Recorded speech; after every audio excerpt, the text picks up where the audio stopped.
ప్రియమైన బిడ్డలారా, సహోదరులారా, పెద్దలారా, యేసుక్రీస్తు పునరుద్ధానంలో మానవ ప్రపంచానికి కలిగిన మహోన్నతమైన కార్యాలు మనం ధ్యానిస్తున్నాం కూడా. ఎందుకంటే పునరుద్ధానము ఒక రోజుతో చేసుకునే పనే కాదు. ఈ పునరుద్ధానం వల్ల మనకు ఏమేమి మేలు కలిగాయి, ఏమి ఫలాలు దొరికాయి, ఏమి ఆశీర్వాదాలు దొరికాయి. కొన్నిసార్లు యేసు పునరుద్ధానం మీద కొన్ని మాటలు చెప్తున్నాం, మళ్ళీ ముందు చెప్పినవి మళ్ళీ చెప్పడం లేదు. కొంచెం వాటిని ఆ మాటలను కొంచెం మనం మనసులో పెట్టుకోవాలని ఆలోచిస్తున్నాను. యేసు పునరుద్ధానం మానవత్వానికి నిరీక్షణే కాదు, జీవితానికి ఒక గమ్యం కూడా దొరికింది. నా జీవితం ఇక్కడ ఎండ్ కాదు, నేను పరలోకానికి వెళ్తాను అని ఒక గమ్యం కూడా దొరికింది. యేసు పునరుద్ధానం మనకు ఒక గమ్యం ఇచ్చింది. అంతేకాదు, ఈ పునరుద్ధానం మన జీవితంలో ఏం చేసింది అంటే, ఈ లోకపు ఆశల మీద మనకంతగా ఉంచదు. బ్రతకాలి కాబట్టి యాత్రకు పోయినప్పుడు ఏం చేస్తాం, గుడ్డలు వేసుకుంటాం, ఏదో కొద్ది డబ్బులు ఖర్చు పెడతాం. అక్కడ మనం ఉండం కాబట్టి, మళ్ళీ మన ఊరికి వస్తాం కాబట్టి మనం దాన్ని ఒక యాత్ర స్థలంగా చూస్తాం. ఇక్కడ అంతే, మనం యాత్రికులం. నిలవరమైన పట్టణం ఇక్కడ ఏదీ లేదు. ఈరోజు ఒక ఆయన పిలిచాడు అంటే అబ్బా పిలువబడ్డాడే అన్నాం, కానీ రేపు కూడా నేను పిలువబడతాడు. నీ స్వరూపం కానీ, నీ ధనం కానీ, నీ అందం కానీ, నీ కత్వ బోధ కానీ ఏదో ఉండదు, తీసిపోయి మట్లో పడేస్తారంటే మన్ను తిరిగి మన్నైపోవాలి. ఆయన పిలవడమే పిలిచాడు, నరులారా మట్టికి తిరిగి రండి. ఆయనే మానవుడు మట్టిలో పోయి నరకానికి పోకూడదని మరణాన్ని తీసివేయటానికి ఈ లోకానికి వచ్చాడు. దానికి క్రయధనంగా రక్తాన్ని చెల్లించాడు, మరణాన్ని మహిమ శరీరంగా మార్చి పునరుద్ధానాన్ని ఇచ్చాడు. కానీ ఇంకా నువ్వు ఈ లోకాశల మీద ఉంటే ఏం జరుగుద్దో తెలుసా? ఏం జరుగుతుంది? యేసుప్రభు చెప్పాడు. మళ్ళీ ఒకసారి గుర్తు చేస్తున్నాను నీకు. ఒకడు బాగా తిండిపోతాడు ఉన్నాడు, బాగా సంపాదించుకున్నాడు, చాలా కాలానికి సరిపోయింది ఉంది ఆయనకి. ఏం తప్పు చేసినట్టు రాయటమే లేదు. లూకా 12వ అధ్యాయంలో చూడండి, వేరేవాడు ఏం తప్పు చేయలేదు, కష్టపడి పనిచేసి సంపాదించుకున్నాడు దిట్టంగా, పండుకొని తింటా ఉన్నాడు. ఏమన్నాడు తెలుసా? నా ప్రాణమా, ప్రాణానికి కూడా కూడబెట్టబోతున్నాడు, తినుము తాగుము సుఖించుము. అంటే ఆయన ప్రాణం కూడా తినాలంట, సోల్ కూడా. బాడీకి సంపాదించుకొని ప్రాణానికి చెప్తున్నాడు. అందుకే దేవుడు ఎరివాడా అన్నాడు, రే నీ ప్రాణం ఎవరిదిరా అన్నాడు. నీ ప్రాణం ఈ రాత్రి వారు అడుగుతున్నారు సైతాన్లు, పోనాయన అక్కడికి పో అన్నాడు. యేసుక్రీస్తు ప్రభు వారికి మరణం మీద అధికారం ఉంది, పాతాళం మీద కూడా అధికారం ఉంది. మరణం కాదు, పాతాళం మీద కూడా అధికారం ఉంది, పునరుద్ధానం మీద అధికారం ఉంది. ఆయనకి తెలియకుండా సాతానుడు ఒక్క ఆత్మను కూడా నరకానికి తీసుకెళ్ళగలడు. ఆయన పర్మిషన్ అడగాల. ఎందుకో తెలుసా? వాడికి నరకానికి తీసుకుపోయే పర్మిషన్ ఇస్తే మనందరిని పట్టుకుపోతాడు. అందుకని మరణపు తాళపు చేతులు ఎవరి దగ్గర ఉన్నాయి?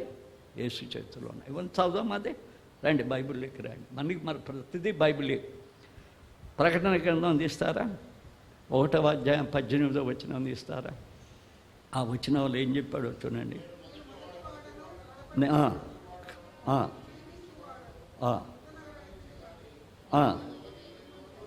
ఇదిగో యుగయుగములు సజీవుడనే ఉన్నాను, మరియు మరణము యొక్కయు మృతుల లోకపు యొక్కయు తాళపు చేతులు నా స్వాధీనంలో ఉన్నాయి. అది కూడా ఆయన స్వాధీనం లేదు, సాతాను స్వాధీనం. నన్ను తీసుకుపోవాలనుకుంటే వాడు దేవుణ్ణి అడగాల. కమాన్ ప్రభుదాస, నా మనిషిని నిరూపించుకోవాలి వాడు కదా. జాగ్రత్త. సాతానుడు నిన్ను గురించి దేవుడి దగ్గర నిలబడి పలానాడు నా మనిషి, దేవుని మందిరాన్ని పాడు చేశాడు, మందిరాన్ని సొంత గృహంగా చేశాడు, నా మనిషి, దైవ మందిరాలని చెడగొట్టేస్తున్నాడు అని అంటే ఇక దేవుడు ఇక లేదు కదా, సాతాను కాయలిపోవాలి. ఎప్పుడన్నా చూసారా మీరు? చాలాసార్లు చూపించా. 9వ వచనం యూదా పత్రిక. మోసే చనిపోయాడు, అక్కడికి వచ్చాడు సాతానుడు, నావాడు అని మోసే తీసుకుపోవటానికి వచ్చాడు. మోసే ఆత్మను తీసుకుపోవటానికి వచ్చాడు, శరీరాన్ని కూడా మా బయటికి అగ్నిలోకి పడేయటానికి వచ్చేసాడు. 9 9 9 యూదా 9. మీకాయేలు పరిగెత్తుకుంటూ వచ్చింది, అపవాదితో వాదించి గద్దించి. ఎందుకంటే రాళ్ళను రాయిని కొట్టాడు, తాకమంటే కొట్టేసి పగలగొట్టాడు. తాను చేసిన ఇంకొక పెద్ద పొరపాటు ఏంటంటే ఒక నిగ్రో జాతం ఏం చేసుకున్నాడు. ఈ తప్పులు ఆయన మీద మోపి ఏం చేసిందో తెలుసా? వచ్చి బలవంతంగా తీసుకుపోవడానికి ప్రయత్నం చేశాడు.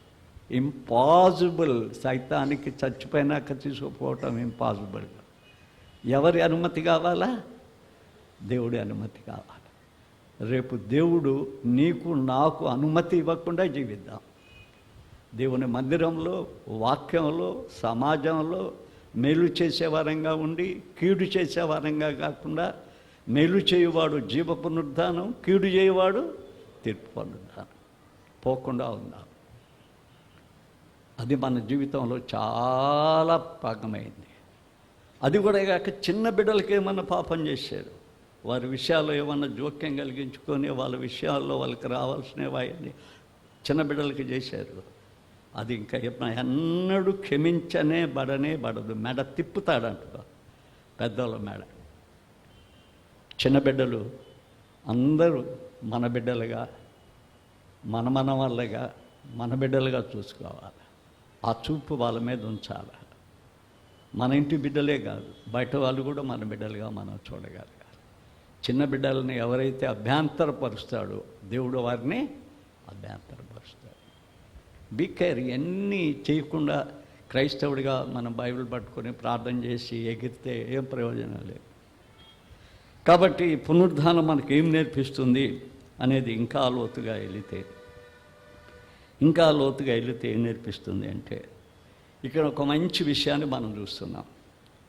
యేసు ప్రభు శరీరధారిగా ఉన్నప్పుడు ఆయన ఒకసారి కానాలో, అదే టైం కపెర్నహూములో, అదే టైం గలిలయ సముద్రం మీద లేడు. ఎక్కడుంటే అక్కడ ఉన్నాడు. ఎందుకంటే ఆయన శరీరధారిగా ఉన్నాడు. ఆ శరీరం ఎక్కడుంటే అక్కడే ఉన్నాడు. కానీ పునరుద్ధానుడయ్యాడు ఆయన. పునరుద్ధానుడైన ఆ రాత్రి ఏం జరిగిందా అంటే, పైన ఏమో బయటంతా పునరుద్ధానపు గాలి వీస్తూ ఉంది. శిష్యులు భయపడిపోతున్నారు. మమ్మల్ని ఎక్కడ తీసుకుపోయి యూదులు, హేరోదీయులు, రోమీయులు మమ్మల్ని చంపుతారు అని భయపడిపోతున్నారు. వాళ్ళు ఒక రూమ్లోకి వెళ్ళిపోయి రూమ్లో ఉన్న కిటికీలన్నీ మూసేశారు, తలుపులన్నీ మూసేశారు, మొత్తం మూసేశారు. ఇక ఏమీ లేవు వాళ్ళకి, అన్నీ మూసేశారు. బయట ఎవరు రావడానికి లేదు. కానీ యేసు వచ్చాడు వాళ్ళ మధ్యకి. వచ్చి మీకు సమాధానం కలుగును గాక అన్నాడు. బిత్తరపోయారు ఆయన. చూసారు, యేసు వచ్చేసేసాడు. ఆ తలుపులు ఆయన బంధించలేదు. ఇప్పుడే చదివాం కదా 20వ అధ్యాయం. ఆ కిటికీలు ఆయన బంధించలేదు. ఆయన వాళ్ళ మధ్యకి వచ్చేసేసాడు. అంటే పునరుద్ధానం వల్ల ఏమిటయ్యా మనకు కలిగిన మంచిది అంటే, ఆయన నిత్యము మనతో ఉండటానికి వచ్చాడు. అందుకే బైబిల్లో ఏం చెప్పేది తెలుసా? ఆయన వెళ్ళిపోతూ సదాకాలము నేను మీకు, చర్చిలు అరవండి నేను వస్తానన్నాడా? సదాకాలము నేను మీకు తోడై ఉంటాను. ఒకవేళ నువ్వు జీవితంలో కొన్ని పొరపాట్లు చేసేటప్పుడు ఈ మాట గమనించాలా. నేను మనుషులం పొరపాట్లు చేస్తాం, చేయలేము అని చెప్పడం లేదు. ఇది గుర్తుంచుకోవాలి.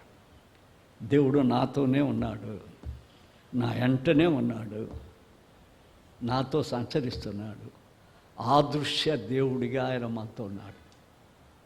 ఆదృశ్య దేవుడిగా ఆయన మనతో ఉన్నాడు. అందుకే పాత నిబంధన గ్రంథంలో ఆ మాటకి ఏమన్నారో తెలుసా? షెకేనా అన్నారు. షెకేనా అన్నారు ఆ మాటకి. షెకేనా, దేవుని యొక్క సన్నిధి, దేవుని సన్నిధి వారితో నిత్యం ఉన్నట్లు మనం చూడగలుగుతున్నాం. దేవుడు మనతో నిత్యం ఉంటాడు అనే సత్యం మనం ఎప్పుడూ మర్చిపోకూడదు. అది మన జీవితంలో ఎప్పుడూ మర్చిపోకూడదు. 68వ కీర్తన 8వ వచనంలో మనం చూస్తే, భూమి వణికెను, దేవుని సన్నిధిని అంతరిక్షం దిగజారును. చూసారా, భూమి వణుకుద్ది, అంతరిక్షం కూడా దిగజారుతుంది. ఆయన సన్నిధి మొత్తం మీద ఉంది. ఈ అంతరిక్షం మీద, భూమి మీద, అన్నిటి మీద ఉంది. తుఫాన్లు వస్తున్నాయి.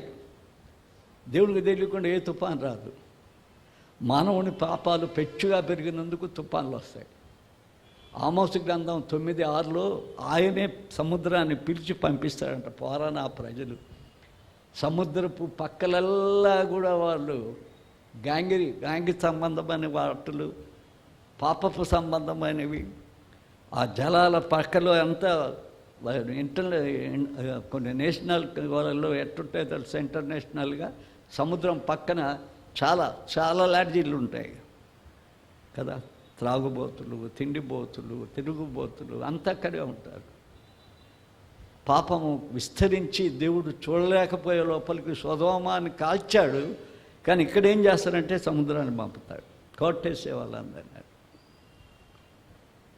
సునామీలో ఎన్ని ప్రాంతాలు ఎగిరిపోయాయి, సముద్రం పక్కన ఉన్న ఎన్ని లాడ్జీలు ఎగిరిపోయాయి. నాగపట్నం కూడా ఆ లాడ్జీలన్నీ ఎన్ని దెబ్బతిన్నాయి. సముద్రం మీద కూడా అధికారం ఆయన పిలిస్తే వస్తుంది, పొమ్మంటే బాగుంది. ఆయన సన్నిధి అన్ని దిక్కులా ఉన్నది. ఉంది. ఇశ్రాయేలీయులు ప్రయాణం చేసేటప్పుడు ఆయన లేకుండా వారు ప్రయాణం చేయలేదు. మోసేను బొమ్మన్నాడు. మోసే ఏమన్నాడో తెలుసా? నీ సన్నిధి మాతో రాని ఎడలా మేము ఎక్కడి నుండి కదలమంటాడు. ఆయన సన్నిధి ఎలా వచ్చింది? పగలు మేఘ స్తంభం, రాత్రి అగ్నిస్తంభంలో ఎవరున్నారని బైబిల్ రాయబడుతుంది. ఆయన ఉండి నడిపించాడు. పాత నిబంధన గ్రంథంలో కూడా ఆయా సమయంలో దేవుడు ఏం చేసేవాడే అంటే మనుషులతో ఉండేవాడు, అగ్నిలో ఉండేవాడు, దీపస్తంభంలో ఉండేవాడు. ఆయన నడిపించేవాడు, వాళ్ళని నడిపించేవాడు. ఆయన చూడని, ఆయనకి తెలియని ఏ స్థలం లేదు, రహస్య స్థలం అసలే లేదు. ఆయనకి రహస్యంగా బతకాలన్న బతుకే లేదు. సమస్తం తెలుసు, సమస్తం చూస్తాడు. ఆయన దేవుని మందిరంలో చూస్తున్నాడని చాలాసార్లు చూసాం కదా మనం. 11వ అధ్యాయం కీర్తన 11:4లో ఆయన మనకంటే ముందు వచ్చి ఉంటాడని తెలుసు కదా. ఆయన మనకంటే ముందు వచ్చి ఉంటాడని. అది బబులోను దేశంలో ఉన్నారు షడ్రక్, మెషక్, అబేద్నెగోలు. చాలా పెద్ద విశ్వాసులు వాళ్ళు, తక్కువైన విశ్వాసులు కాదు. వాళ్ళు అన్న మాట ఎంత పెద్ద మాట అంటారో తెలుసా? వాళ్ళు అగ్నిగుండాన్ని 7 చేయించారు. అగ్నిగుండాన్ని 7 చేపిస్తే భయపడిపోతారు అనుకున్నారు వాళ్ళు. మా దేవుడు రక్షించడానికి సామర్థ్యుడు.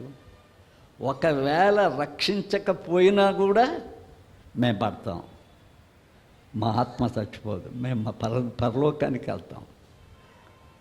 ఆయన కొరకు చనిపోవటానికి కూడా మేము సిద్ధం.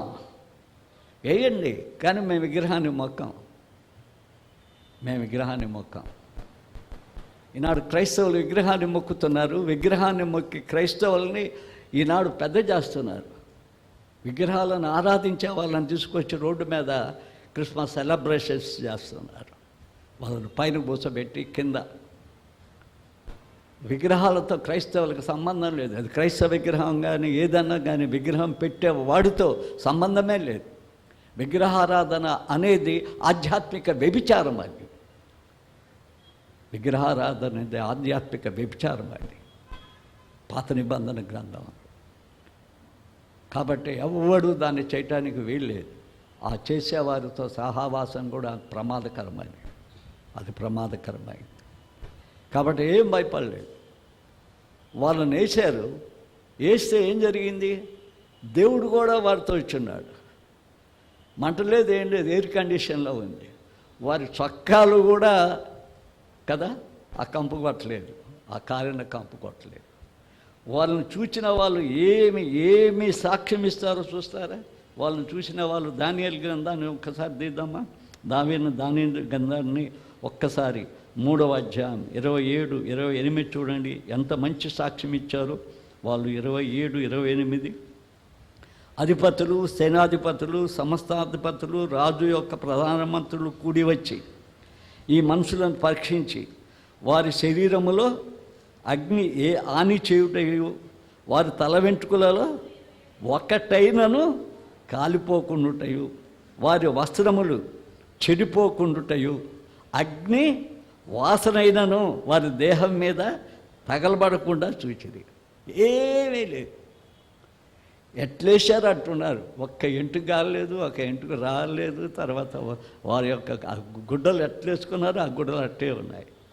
అవన్నీ చూచి ఏమంటారో తెలుసా? నెబుకద్నెజర్, షడ్రక్, మెషక్, అబేద్నెగోల వీరి దేవుడు పూజారుడు. ఆయన తన దూతలను తను ఆశ్రయించిన దాసులను రక్షించును. వారు తమ దేవునికి గాక మరి ఏ దేవునికి ఏం చేయరు? వాళ్ళు నమస్కరింపకయు ఏ దేవుని సేవింపకయు ఉండుచేత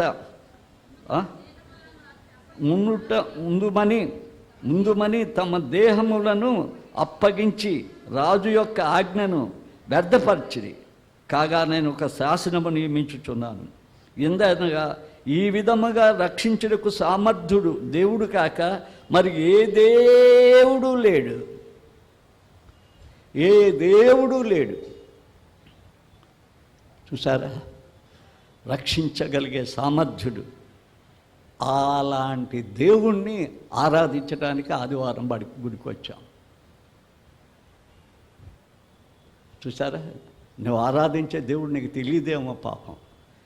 ఆయనకు కూడా ఏం తెలియదు అనుకుంటున్నావేమో పాపం. ఆయన అంతటి ఉండేవాడు, ఆదృశ్యంగా ఉండేవాడు, అన్నీ చూచేవాడు. నీ విశ్వసించగలిగితే చేయగలిగిన గొప్ప కార్యాలను ఆయన చేయగలిగే దేవుడని దేవుని వాక్యం మనకు తెలియపరుస్తుంది. కాబట్టి ఆ దేవుడు, ఆ దేవుడే కాదు, ఆ దేవుని మాటలు, వాయిస్ కూడా, వాక్యం కూడా అది ఎండిపోయేది కాదు. చూడు, యెషయా ఏమంటాడు? 48 చూడండి. గడ్డి ఎండిపోవును, దాని పువ్వు వాడిపోవును, మన దేవుని వాక్యము ఏమనుంది? నిత్యము నిలుస్తుంది. ఆయన వాక్యం నిత్యము నిలుస్తుంది. దానికే ఆయన వాక్కు కూడా ఎప్పుడు తగ్గిపోదు. ఆయన వాక్యం అయిపోయిందేమో, ఇప్పుడు ఆయన వాక్యం తగ్గిపోయింది అనుకుంటామేమో. 19వ కీర్తన చూద్దాం. ఆశ్చర్యమైన కీర్తన, ఈ ప్రకృతిని స్తంభించి రాసిన కీర్తన. ఆకాశం కూడా దేవుడి మహిమని వివరిస్తున్నాడు అని చెప్పిన కీర్తన. కానీ 7:8 చూద్దాం. 7, 8, 9. యెహోవా నియమించిన ధర్మశాస్త్రం యథార్థమైనది, అది ప్రాణమును తెప్పరిల్ల చేయును. యెహోవా శాసనము నమ్మదగినది. ఆయన నిత్యముండే దేవుడు, శాసనాలు చేయగలిగిన దేవుడు ఆయనే. మనం శాసనాలు చేయటం చేత కాదు, శాసనాలు నిలుపుకోవటం చేత కాదు. అది బుద్ధిహీనులకు ఎట్టుంటుంది? జ్ఞానం పుట్టిస్తుంది. యెహోవా ఉపదేశము నిర్దోషమైనవి, అవి హృదయమును సంతోషపరచును. యెహోవా ఏర్పరిచిన ధర్మము నిర్మలమైనది, అది కనులకు ఏమిస్తుంది? వెలుగునిస్తుంది. యెహోవా యందైన భయం పవిత్రమైనది, అది నిత్యము నిలుచును. ఆ మాట కోసం ఆయన వాక్యం నిత్యం నిలుస్తుంది.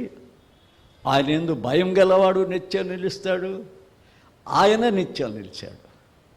పునరుద్ధానం మనకేం చూపించిందంటే దేవుడు నిత్యుడు. ఆయనకి ఇక మరణం లేదు. ఆయన అన్ని దిక్కలు ఉంటాడు.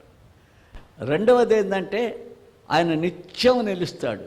ఆయన నిత్యం నిలుస్తాడు. ఆయన నిత్యం నిలవగలిగిన వాడు. ఆయన వాక్యం నిత్యం నిలుస్తుంది.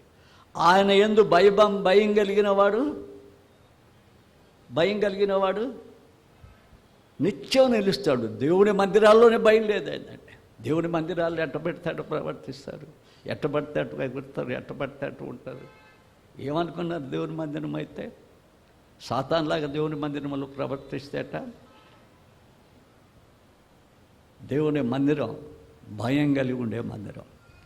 ఆయన యందు భయం గలవాడు నిత్యము నిలుస్తాడు. నిత్యం నిలుస్తాడు, అగ్నికి పోడు. అందుకే ఆయన పునరుద్ధానుడయ్యాడు. ఆయన పునరుద్ధానుడైన దేవుడు. తెలుసా? మన దేవుడు ఆయన యేసుక్రీస్తు దేవుడు. బైబిల్ చెప్తుంది. ఒక్క వచనం చూపిస్తా ఇప్పుడు మీకు. రోమాపత్రిక 9:5 చూడండి ఏమని రాసిందో. ఆయన దేవుడు అనే మాట ఎట్లా రాశాడో చూడండి. 9:5 పితరులు వీరి వారు శరీరమును బట్టి క్రీస్తు వీరిలో పుట్టెను. ఈయన సర్వాధికారి అయిన దేవుడై ఉండి నిరంతరము, చూసారా, ఈయన నిరంతరములిచ్చే దేవుడు. మరణం ఆయన ఏం చేయలేదు, ఆయన బంధించలేదు. మరణము ఆయన శరీరధారిగా ఉన్నది వెళ్ళిపోయి మానవుల పాప పరిహార్థం రక్తం కార్చిన తర్వాత ఆయన నిరంతరము అన్ని చోట్ల దేవగలవాడు. ఈనాడు ఈ మందిరంలో ఉండగలడు, అమెరికా మందిరంలో ఉండగలడు, ఆఫ్రికా మందిరంలో ఉండగలడు, సముద్రంలో కూడా ఆయన ప్రార్థన చేసుకుంటుంటే వాళ్ళతో కూడా ఉండగలడు. ఆయన అంతరామి, అన్ని చోట్లలో ఉండగలిగిన దేవుడు, అన్ని చోట్ల చూడగలిగిన దేవుడు, అన్ని చోట్లలో చూడగలిగిన దేవుడు. అది ఆయన పునరుద్ధానం వల్ల వచ్చిన నిత్య ఫలం ఏంటంటే నిత్యము మనం నిలబడతాం, నిత్యము జీవిస్తాం, నిత్యము ఆయన మనకు తోడై ఉంటాడు, నిత్యము ఆయన మన ఎడలా ఉంటాడు అని చెప్తున్నాడు. చూసారా బిడ్డలారా, ఆయన నిత్య సన్నిధి మనతో ఉంది. పద్మాసు లంకలో వేసేశారు వాళ్ళు, రోమా చక్రవర్తులు. చాలాసార్లు చూసాము ఇది. పద్మాసు లంకలోకి తీసుకుపోయి యోహాను వేసేశారు. ఆయనకి 110 సంవత్సరాలు 8 సంవత్సరాలు వచ్చిన తర్వాత ఆయన్ని బాండిల్లో వేసి ఏంచుతుంటే కూడా ఆయన కాలేదంట. ఆయన మళ్ళా దించి ఎద్దును తీసుకొచ్చి పొడిపించారు. ఎద్దులు కూడా పొరకు కూడా పరిగెత్తున్నాయంట. ఏ రీతిగా చంపాలని ప్రయత్నించినా ఆ రీతిగా చంపడానికి చేతగా లేదు వాళ్ళకి, రోమా ప్రభుత్వం వాళ్ళకి. ఇంకా ఏమీ చేయలేక ఈయన బతికి ఇక పట్టణంలో ఉంటే అనేకుల్ని క్రైస్తవులుగా మార్చేస్తాడు. ఈయన తీసుకుపోయి పద్మాసు లంకలో పడేయండి, అక్కడ ఏ మృగమో తినేస్తుంది, ఏ చెక్కో తినేస్తుంది. భయంకరమైన అడవిలో పడేశారు ఆయన. ప్రభుదినం పరవశుడయ్యాడు ఆయన. దేవుని అపారమైన సన్నిధిని చూశాడు, అపారమైన సన్నిధిని చూశాడు. దేవుని యొక్క ఆత్మీయ స్వరూపానంతటిని చూశాడు ఆయన. ప్రతిసారి చెప్తున్నాను మీకు, ఈసారి ఇంకా కొన్ని విషయాలు చెప్పాలి. ఆయన ఎలా ఉన్నాడని కనపడ్డాడు కదా, నేను కూడా ఆయన అలా ఆత్మీయంగా తలంచాలి. ఆయన ప్రధాన యాజకుడిగా నిలువుటంగిని వేసుకున్నవాడు. అంటే ఇక ప్రధాన యాజకుడు లేడు, ఇక మధ్యవర్తి లేడు. చాలామంది ఆడవాళ్ళు ప్రధాన యాజకుడు ఉన్నారనుకుంటాడు, మధ్యవర్తి లేదు. ఆ సెలవు ఏమి చేసింది, నడిమికి చినిగిపోయింది. రాజులైన యాజక సమూహము దేవుని సొత్తైన ప్రజలమైపోయాం మనం అందరం. సంఘం క్షేమం కలగటానికి కాపరున్నాడు అంతే. ఆయన ఇచ్చిన బైబిల్ చెప్పడానికి. ఆయనది కూడా కాదు, అది నాది సొంతం కూడా కాదు, ఆయన ఇచ్చింది నేను చెప్పడమే. అంతవరకే కానీ నాకు కూడా పెద్ద ఇది అధికారాలు ఏం లేవు. అందరం ఒకటే, అందరం ఆయన పిల్లలమే. అంటే యాజకత్వానికి వదిలేసి ఆయనే ప్రధాన యాజకుడు అయిపోయాడు. ఆయన తర్వాత ఇంకా ఆ భాగాన్ని చదువుతూ ఉంటే నాకు కనిపించిన చాలా మంచి మాటలు పక్కన కలిపింది. ఆయనకి ఇంకా ఏముందో తెలుసా, నేరస్తుడు ప్రక్క బల్లెము గాయాన్ని కాదు కావాల్సింది, తీర్పు తీర్చుటకు రాజైన వక్షస్థలములో బంగారపు దట్టి ఉంది. ఆయన కనిపించింది బంగారపు దట్టి. తీర్పు తీర్చగలిగిన దేవుడు కనపడ్డాడు. కానీ యోహాను నేను తీర్పు తీర్చను, భయపడక అంటాడు. భయపడితే ఆ దట్టి కలిగి ఉంది ఆయనది. ఆయన పక్కలో ఉండేది బల్లెం కాదు, రాజాదిరాజు ఒక్క స్థలంలో ఉండబడ్డ దట్టి ఉంది ఆయనకి. ఆయనలో ఇంకా మనం చూస్తే రక్తసిక్తమైన కిరీటం కాదు, అక్షయ కిరీటం, పరలోకాన్ని శాసించగలిగిన కిరీటం ఆయన ధరించుకుని ఉన్నాడు. అలాంటి దేవుని సన్నిధిని ఎవరు అనుభవించారు? ప్రభుదినం యోహాను అనుభవించాడు, అడవులలో అనుభవించాడు, పద్మాసులు అనుభవించాడు. పట్టణములో ఉండి ఆయన మందిరానికి వచ్చి కనీసం మన హృదయాంతరంగాల్లో ఆయన స్వరూపాన్ని, ఆయన సన్నిధిని చూడకుండా మనం వెళ్ళిపోతున్నాము అంటే ఎంత బాధ. ఇక్కడికి వచ్చినప్పుడు ఎవరి తలంపు ఉండాలా? ప్రభుదాస మాటలు కాదే, ప్రభుదాసను అసలు జ్ఞాపకం చేసుకోకూడదు. దేవుడు మాట్లాడుతున్నాడు ఆ మాటలు. దేవుని సన్నిధి ఇక్కడ ఉంది, దేవుడు ఇక్కడ ఉన్నాడు. ఆయన గొప్ప దేవుడు, ఆయన తీర్పును తీర్చగలిగిన దేవుడు ఇక్కడ ఉన్నాడు. రక్షించగలిగిన హస్తాలు ఇక్కడ ఉన్నాయి. ఆయన కంఠ స్వరము జల ప్రవాహాల ధ్వరి వలె హృదయాంతరంగాల్లో ప్రవహించి శాంతి సమాధానాలను ప్రవహింపజేసే ఆయన స్వరం ఇక్కడ వినబడుతుంది అని ఆయన సన్నిధిలో మనము సంధించవలసిన వారమై ఉన్నాము అని దేవుని వాక్యం మనకు తెలియపరుస్తుంది. దేవుని వాక్యం మనకు తెలియపరుస్తుంది. ఆయన సన్నిధి మనతో ఉంది.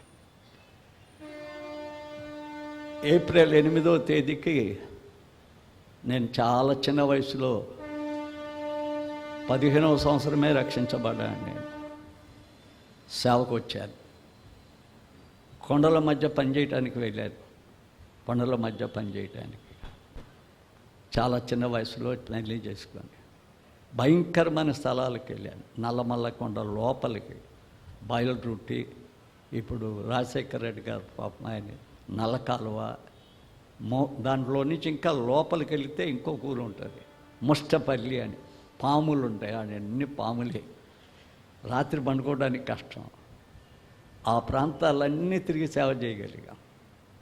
కానీ ఏముందో తెలుసా, మాకు మా మా మా మా జీవితంలో మేము నమ్మిన దేవుడు గొప్పోడు.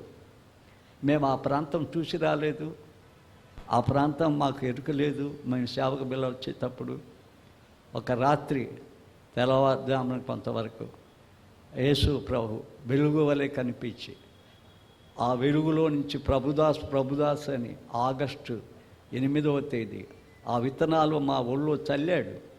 ఈ 50 years ఇవి విత్తనాలు ఆయన కోసం చదువుతూ ఉన్నాం.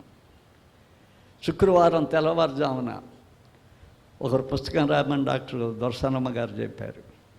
యేసు ఎవరు అనే పుస్తకాన్ని ప్రారంభం చేయడానికి నా మనసు అంతా సిద్ధపరచుకున్నా. లేచా, స్నానం చేశా, ఇక ప్రారంభం చేస్తాను. కొంచెం సేపు పండుకున్నాను మంచం మీద, మళ్ళా ధ్యానిస్తూ పండుకున్నా, మగతాగా పండుకున్నా. వీళ్ళంతా బయట కూర్చుని ఉన్నారు. నా రూమ్ అంతా కదిలిపోతుంది. శబ్దం జుజ్ అనే శబ్దం వస్తుంది. ఎలుగు వచ్చింది. అట్టు వచ్చింది. ఆ గోడలన్నీ ఉన్నాయి. ఆ ఎలుగు వచ్చి వచ్చి వచ్చి నా హృదయంలోకి తెచ్చుకున్నది. లేచి వచ్చి కూర్చుంటే యేసుని గురించి రాయటానికి ఎన్ని ఆత్మీయ భావాలు వస్తున్నాయో. ఆయన ఎప్పుడు ఎక్కడా విడిచిపెట్టలేదు. ఆయన ఎక్కడూ విడిచిపెట్టలేదు. మేము అరణ్యంలో ప్రవేశించిన రోజు, కొన్ని రోజులు జరిగినాక మోకరించి కొండల్లో ప్రార్థన చేస్తున్నాం. పాణ్యం అడవుల్లో కొంచెం గూడెం లాంటి వాళ్ళు, సిమెంట్ నగర్ ఆ పైన ఉంది. ప్రార్థన చేస్తున్న మన వాళ్ళు అక్కడ కట్టిన కొండ చర్చిని చూశారు. చాలా పెద్ద చర్చి కట్టాం అక్కడ. ఆ ప్రార్థన చేస్తూ ఉన్నప్పుడు వంగినప్పుడు ఏం చేసిందంటే నూనె కట్టడట పాము పైకెక్కేసింది. కానీ చూసిన వాళ్ళకి ఏందో తెలుసా, దానికి నాలుకే తెలవాల. 15 minutes దాకా నా పైన తిరిగింది. నేను ఎట్లా ఓడ్చుకున్నానో తెలియలేదు. ఇట్లా కొడితే నా భార్య మీద పడింది. ఆమెకి 2 గంటలు మాటలు లేవు. ఎంతో చంపడానికి ప్రయత్నించాడు సైతానుడు. ఒకసారి కొండ లోయల్లో నుంచి 11 గంటలకు వస్తున్నాను ఊరికి పోయి. ఇంతవరకు నాకు అర్థం కాలేదు అది. ఆ లోయల్లో ఇంత పెద్ద స్థలం ఖాళీగా ఉంది, ఒక లోయలాగా కొండ లోపల. నా బండి నేను సైకిల్ తొక్కకుండానే 16 సార్లు తిరిగింది. అరగంట తిరుగుతూ ఉంది. నన్ను తొక్కటం లేదు, నన్ను ముందుకు పోనీయటం లేదు. తొక్కుతా లేదు, తిరుగుతూ ఉంది. ఇంకా యేసు రక్తమే జయం, అపవాదికి అపజయం అని ధైర్యం చేసుకుని తొక్కేశాను. అదెవరో నాకు తెలియదు. నేను కింద పడితే ధైర్యంగా చంపేసేదేమో, చేత కాలేదు. దేవుడు ధైర్యం ఇచ్చాడు. ఎందుకంటే అర్ధరాత్రి అయినా నా సైకిల్ తిరుగుతూ ఉన్నా నా భయం లేదు. ఎందుకంటే నా దేవుడు నాతో ఉన్నాడు.